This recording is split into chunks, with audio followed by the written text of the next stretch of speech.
start. Today we can start the 9th lesson of accounting, final account of proprietary concern. This is the most important lesson for 12th standard also. We have to prepare two types of account for solving the final account question. First is the trading and profit and loss account, second is a balance sheet statement. Trading account and profit and loss account हमें हमेशा combined prepare करना होता है. Trading account में हम जब solve करेंगे trading and profit and loss account में कंबाइंड प्रिपेयर करते हैं बिकॉज वहाँ पर हमें ऑल एक्सपेंसेस एंड इनकम लिखने होते हैं. ट्रेडिंग अकाउंट का जब हम फर्स्ट सॉल्व करेंगे उसका फॉर्मेट जो यहाँ पर शो हो रहा है आप लोग को, ट्रेडिंग अकाउंट से हमें ग्रॉस प्रॉफिट है या ग्रॉस लॉस फाइंड आउट होता है. सो फर्स्ट ट्रेडिंग अकाउंट में जो एक्सपेंस डेबिट साइड में ऑल एक्सपेंसेस हम लिखते हैं, सारे डायरेक्ट एक्सपेंसेस जो होते हैं मैन्युफैक्चरिंग से और प्रोडक्शन से रिलेटेड वो सारे एक्सपेंसेस जो होते हैं वो ट्रेडिंग अकाउंट में आते हैं. एंड जो इनडायरेक्ट एक्सपेंसेस रहते हैं लाइक प्रोडक्शंस के बाद जो एक्सपेंसेस होते हैं, जो खर्चे होते हैं, वो सारा प्रॉफिट एंड लॉस अकाउंट में हम प्रिपेयर कर मतलब उसमें यहाँ पे मेंशन किया जाता है. ट्रेडिंग अकाउंट में सबसे फर्स्ट जो होता है मोस्टली ओपनिंग स्टॉक वहाँ पर दिखाया जाता है स्टार्टिंग में ही. ओपनिंग स्टॉक के बाद हमें परचेस, जो भी हम परचेस रॉ मटेरियल परचेस करते हैं, यहाँ पर कोई मशीनरी फर्नीचर ये सब परचेसिंग नहीं आता. ओनली परचेसिंग हम जो प्रोडक्शन के लिए जो हम रॉ मटेरियल परचेस करते हैं वो यहाँ पर मेंशन होता है. उसमें से अगर कोई भी परचेस रिटर्न हमें क्वेश्चंस में दिया गया है तो वो परचेस रिटर्न हमें माइनस करना होता है, लेस करना होता है. परचेस रिटर्न को सेकेंड रिटर्न आउटवर्ड भी कहा जाता है. किसी किसी क्वेश्चंस में आप लोग को रिटर्न आउटवर्ड डायरेक्टली दे दिया जाएगा. तो जैसे परचेस रिटर्न को रिटर्न आउटवर्ड कहा जाता है वैसे ही सेल्स रिटर्न को रिटर्न इनवर्ड कहा जाता है. और भी जो भी डायरेक्ट एक्सपेंसेस रहते हैं, जो भी हम मैन्युफैक्चरिंग के टाइम पे, प्रोडक्शंस के टाइम पे जो एक्सपेंसेस होते हैं वो सारे एक्सपेंसेस हम ट्रेडिंग अकाउंट में लिखते हैं. Like freight carriage inward, carriage inward, freight inward, जहाँ पर इनवर्ड होगा वो ट्रेडिंग अकाउंट में आता है. अगर फ्राइट कैरेज आउटवर्ड होता है तो वो प्रॉफिट एंड लॉस अकाउंट में जाएगा. कस्टम ड्यूटी, वेजेस मीन्स जो सैलरीज, अनएजुकेटेड पर्सनस जो फैक्ट्रीज में वर्क करते हैं पर्सन, अनएजुकेटेड एम्प्लॉयज़, उनको जो पेमेंट दी जाती है रेगुलर, उनकी जो तनख्वाह होती है उसे वेजेस कहा जाता है. To gold, gas, fuel etcetera, ये सब रॉयल्टी, फैक्ट्री एक्सपेंसेस, ये सारे ट्रेडिंग अकाउंट में आते हैं. क्रेडिट साइड में हमें सेल्स में कभी भी सेल्स हमारा क्या होता है, इनकम होता है, इसलिए मोस्टली वो क्रेडिट में लिखा जाता है. सो पहले हम सेल्स लिखते हैं, सेल्स में से सेल्स रिटर्न जो होगा वो माइनस किया जाता है. देन उसमें से सेल्स रिटर्न को सेकेंड रिटर्न और इनवर्ड भी कहा जाता है. अगर हम कोई भी गुड्स डिस्ट्रीब्यूट करें एज अ फ्री सैम्पल तो वो भी हमारे ट्रेडिंग अकाउंट के क्रेडिट साइड में आता है. कोई भी हम ड्राइंग, लाइक ड्राइंग होता है वैसे ही by goods taken by proprietor for personal uses, तो वो क्रेडिट साइड में आएगा ट्रेडिंग अकाउंट के. क्लोजिंग स्टॉक हमें हमेशा एडजस्टमेंट में दिया होता है. एक ट्रायल बैलेंस के क्वेश्चंस के नीचे कुछ एडजस्टमेंट दिए होते हैं, वहाँ पर हमें क्लोजिंग स्टॉक दिया होता है. तो क्लोजिंग स्टॉक की कभी कभी कंफ्यूजिंग के लिए दो वैल्यूज़ दी होती है, एक मार्केट वैल्यू, एक कॉस्ट वैल्यू. तो दोनों में से जो लोअर वैल्यू होती है वो हमें क्लोजिंग स्टॉक एज लिखना होता है. इसके दो इफेक्ट्स आते हैं, first is the trading account में एंड सेकेंड बैलेंस शीट में असेट साइड. देन हमें यहाँ पर टोटल करना होता है, debit side and credit side की वैल्यू चेक करनी होती है टोटल करके. हम जिस भी, अगर डेबिट साइड हमारा ज़्यादा अमाउंट आता है तो हमें लॉस होगा. अगर क्रेडिट साइड अमाउंट मोर आ रही है डेबिट साइड से, हमें ग्रॉस प्रॉफिट होगा. तो हमें ये चेक करना है कि हमें ग्रॉस प्रॉफिट आ रहा है या ग्रॉस लॉस आ रहा है. तो जो भी अमाउंट डेबिट साइड अगर ज़्यादा है तो हमें ये हमेशा याद रखना है कि अगर डेबिट साइड की वैल्यू ज़्यादा आ रही है तो हमें ग्रॉस लॉस होगा, और अगर क्रेडिट साइड की वैल्यू ज़्यादा आ रही है तो हमें ग्रॉस प्रॉफिट होगा. ग्रॉस प्रॉफिट का जो अमाउंट होता है वो हम नेट जो profit and loss account combined prepare करते हैं उसके ही नीचे क्वेश्चंस के, तो वहाँ पर हमें क्रेडिट साइड में उसकी वैल्यू दिखानी होती है बाय ग्रॉस प्रॉफिट करके. अगर ग्रॉस लॉस आ रहा है तो हमारा प्रॉफिट एंड लॉस अकाउंट के डेबिट साइड में टू ग्रॉस लॉस करके फर्स्ट ही वो मेंशन किया जाता है. इसकी वजह से हमें ट्रेडिंग अकाउंट हेल्प इसलिए करता है कि हमें ग्रॉस प्रॉफिट या ग्रॉस लॉस कैसे फाइंड आउट होगा उसके लिए हमें ट्रेडिंग अकाउंट प्रिपेयर करना होता है, और वो फाइंड आउट करने में हमें हेल्प होती है. Then profit and loss account helps to find out the net profit and net loss. So first यहाँ पर जो हम gross profit and gross loss trading account में फाइंड आउट करते हैं वो gross profit and gross loss हम यहाँ पर ट्रांसफ़र करना, मतलब यहाँ पर हमें मेंशन करना होगा, दिखाना होता है प्रॉफिट एंड लॉस अकाउंट में. यहाँ पर जैसे कि ग्रॉस प्रॉफिट आया है तो हमें क्रेडिट साइड में लिखना होता है, एंड ग्रॉस लॉस आया होता है तो हम उसे डेबिट साइड में मेंशन करते हैं. ऑल इनडायरेक्ट इनकम जो होते हैं और इनडायरेक्ट एक्सपेंसेस होते हैं वो प्रॉफिट एंड लॉस अकाउंट में आते हैं. जैसे कि हमें 2 सैलरीज दिया गया है यहाँ पर, 2 rent, rates and taxes, insurance, bank charges, discount debit side and credit side both side में दिखाया होता है. कभी कभी डिस्काउंट के आगे हमें कोई वैल्यूज़ नहीं दी, कुछ दिया नहीं होता है, डायरेक्टली डिस्काउंट दे दिया होता है. तो वो वहाँ पर हमें समझना होता है कि वो डेबिट साइड में जाएगा या क्रेडिट क्रेडिट साइड में, मतलब अगर हमें क्रेडिट साइड में उसकी वैल्यू दी गई है मतलब वो इनकम की वैल्यू दी गई है, और डिस्काउंट अगर डेबिट साइड में उसकी वैल्यू दी गई है, उसका अमाउंट जो डेबिट साइड में दिया है, तो वो डिस्काउंट हमारा क्या है, एक्सपेंसेस है। डिस्काउंट के आगे कभी कभी अलाउड करके दिया होता है, तो डिस्काउंट अलाउड अगर दिया गया होगा तो वो हमेशा हमें डेबिट साइड में लिखना है, means it's our expenses. And discount received means वो हमारा इनकम है, तो हमें क्रेडिट साइड में लिखना है। इंटरेस्ट, कमीशन, ऑल दैट यहाँ पर हमें जो भी हम पेड कर रहे हैं वो एक्सपेंसेस हो जाएगा हमारा, उसे हमें डेबिट साइड में लिखना है। एंड जो भी इनकम हमारा रिसीव हो रहा है हमें, तो वो हमारा इनकम है, तो वो हम क्रेडिट साइड में लिखेंगे। देन ऑडिट फीस, डेप्रिसिएशन हमारे असेट्स पे हमें चार्ज होता है। सो बिल्डिंग, मशीनरी, फर्नीचर, जो भी असेट्स रहेंगे हमारे, उसके ऊपर डेप्रिसिएशन चार्ज होता है। तो डेप्रिसिएशन मीन्स उस असेट्स की वैल्यू कम हो जाती है, तो वो एक्सपेंसेस हो जाता है हमारे लिए। तो वो उसका जो इफेक्ट होता है, फर्स्ट इफेक्ट हम असेट साइड में से वो डेप्रिसिएशन वो वैल्यू माइनस करते हैं, और उसका सेकेंड इफेक्ट वो जो डेप्रिसिएशन की वैल्यू आती है उसको प्रॉफिट एंड लॉस अकाउंट के डेबिट साइड में शो करना होता है, जो यहाँ पर आप लोग को क्वेश्चन में दिया है, to depreciation. Then travelling expenses, advertisement, अगर हम कुछ एडवर्टाइजमेंट कर रहे हैं हमारे परचेज सेलिंग के लिए, हमारा जो प्रोडक्ट है उसको सेल करने के लिए, तो उसका जो एक्सपेंसेस आता है वो भी हमें प्रॉफिट एंड लॉस अकाउंट के डेबिट साइड में लिखना होता है। Then printing and stationery, interest pay कर रहे हैं, हमें कुछ फायर में लॉस हुआ है, लॉस बाय फायर, अगर हमारा जो प्रोडक्ट है उसमें फायर की वजह से वहाँ पर कुछ लॉस हो गया है, तो वो भी हमारा एक्सपेंसेस है, लॉस है हमारा, तो वो हम प्रॉफिट एंड लॉस अकाउंट के डेबिट साइड में लिखेंगे। देन लॉस बाय थिफ्ट, कोई चोरी हो गया कुछ सामान का। देन पैकिंग एक्सपेंसेस, कमीशन, ये सारे हमारे एक्सपेंसेस है, तो हम उसे डेबिट साइड में लिखेंगे। Then to bad debts means irrecoverable जो अमाउंट होती है वो उसे बैड डेब्ट्स कहा जाता है। तो बैड डेब्ट्स का वैल्यू होता है, कभी भी बैड डेब्ट्स लिखेंगे तो उसके बाद हमें हमेशा 3 लाइन्स वहाँ पर छोड़ देनी है, बिकॉज उसके ऊपर एडजस्टमेंट होते हैं। सो जो भी एडजस्टमेंट में हमें न्यू बैड डेब्ट्स दिया रहेगा, ये RDD, reserve for doubtful debts, वो हम यहाँ पर ऐड करते हैं, बैड डेब्ट्स में ऐड करते हैं, एंड जो असेट साइड के डेटर में लेस किया जाता है।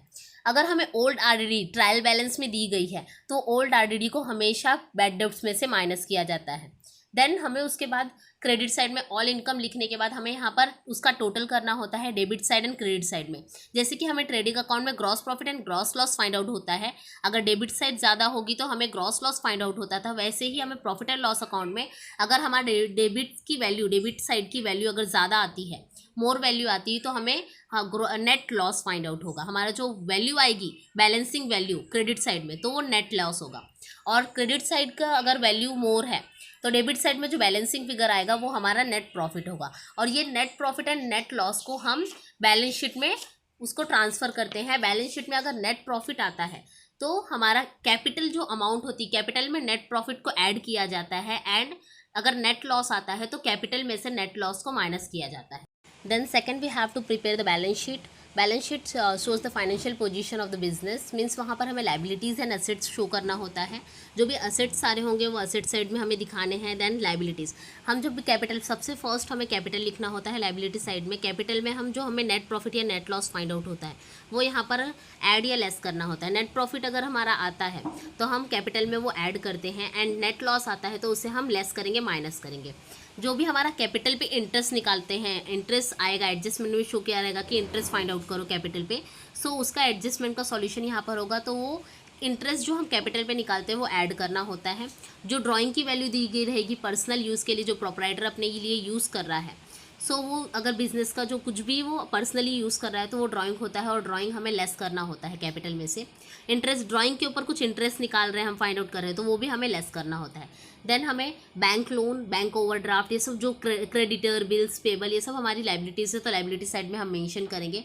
आउटस्टैंडिंग एक्सपेंसेस, ये मोस्टली हमें एडजस्टमेंट में देखने को मिलते हैं। एडजस्टमेंट में क्वेश्चन दिया रहेगा outstanding, paid the outstanding wages, then outstanding wages, outstanding salary. तो यहाँ पर जो हमें आउटस्टैंडिंग वैल्यूज़ दी रहेगी वो हम वहाँ पर फर्स्ट जो सैलरी दी गई रहेगी, आउटस्टैंडिंग सैलरी दी, तो वहाँ पर हम ऐड करेंगे, एंड सेकंड इफेक्ट यहाँ पर लाइबिलिटी साइड में शो करते हैं बैलेंस शीट में। प्री रिसीव्ड इनकम, ये हमारा लाइबिलिटी साइड में आता है। इसके सबके दो इफेक्ट्स होते हैं। देन असेट साइड में वैसे ही आउटस्टैंडिंग इनकम होगा तो हमें असेट साइड में शो करना होगा। देन सबसे last closing stock. Closing stock की वैल्यू जैसे हमें एडजस्टमेंट भी दी होती है, फर्स्ट हम ट्रेडिंग अकाउंट में क्रेडिट साइड में लिखते हैं, देन असेट्स में क्लोजिंग स्टॉक असेट साइड में लिखा जाता है। देन उसके बाद हमें टोटल करना होता है लाइबिलिटी एंड असेट साइड का।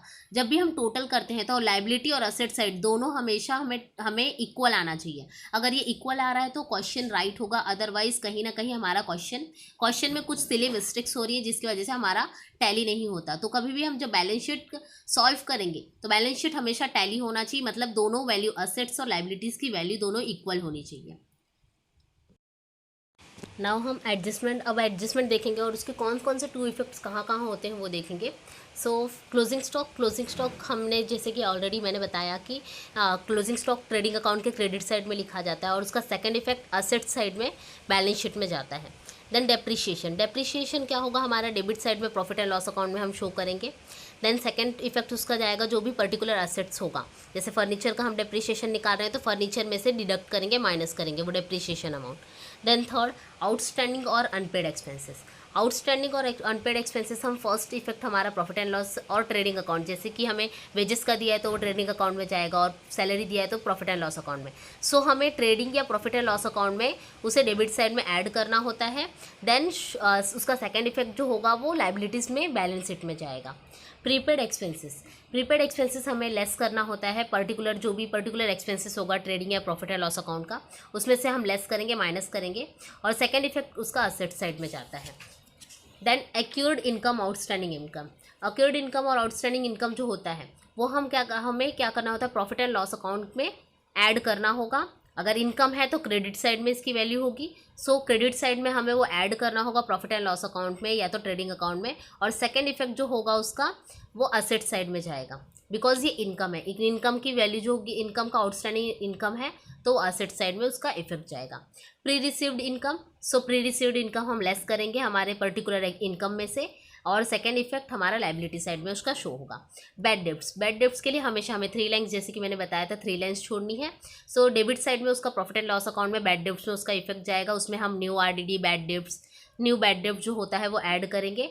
और सेकेंड इफेक्ट डेटर्स में जाता है, असेट साइड में डेटर्स में हमें वो डिडक्ट करना होता है, मीन्स माइनस करना होता है। देन आरडीडी, अगर वो आरडीडी है तो ओल्ड आरडीडी हमें क्या करनी होती है, प्रॉफिट एंड लॉस अकाउंट में हम डेबिट साइड में शो करेंगे और डिडक्टेड फ्रॉम सेंडर डेटर, जो डेटर होगा असेट साइड में उसमें से डिडक्ट करेंगे, माइनस करेंगे। Provision for discount on debtor के ऊपर कुछ डिस्काउंट है, सो डेबिट साइड में प्रॉफिट एंड लॉस अकाउंट में उसका इफेक्ट जाएगा। सेकेंड इफेक्ट संडे डेटर में से हमें असेट साइड में वो माइनस करना होता है। Provision for discount on creditor हमारा लाइबिलिटी में होता है, सो फर्स्ट हमारा क्रेडिट साइड में प्रॉफिट एंड लॉस अकाउंट में उसका इफेक्ट जाएगा, और सेकेंड इफेक्ट जो सन्डे क्रेडिटर होता है लाइबिलिटी साइड में उसमें से हम डिडक्ट करेंगे, माइनस करेंगे।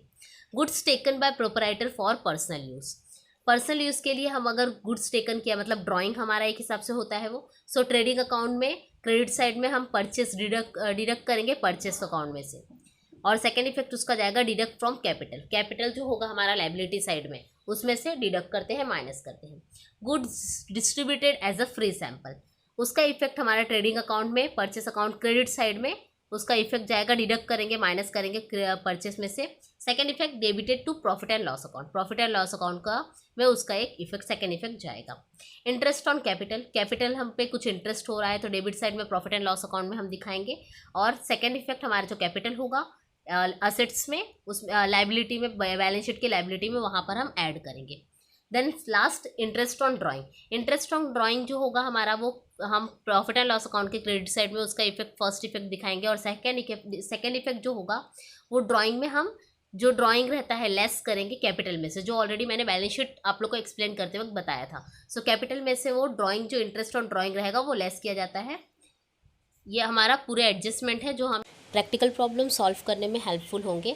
सो अभी ये एडजस्टमेंट प्रॉपर्ली क्लियर नहीं होंगे, बट जैसे हम क्वेश्चंस को सॉल्व करेंगे, प्रैक्टिकल प्रॉब्लम सॉल्व करना शुरू करेंगे, सो ये सारे जो एडजस्टमेंट हैं क्वेश्चंस से रिलेटेड वो क्लियर हो जाएंगे आप लोग को। सो जो नेक्स्ट वीडियो मेरी अपलोड करूँगी मैं, उसमें सारे प्रैक्टिकल प्रॉब्लम विथ एक्सप्लेनेशन में अपलोड कर दूँगी।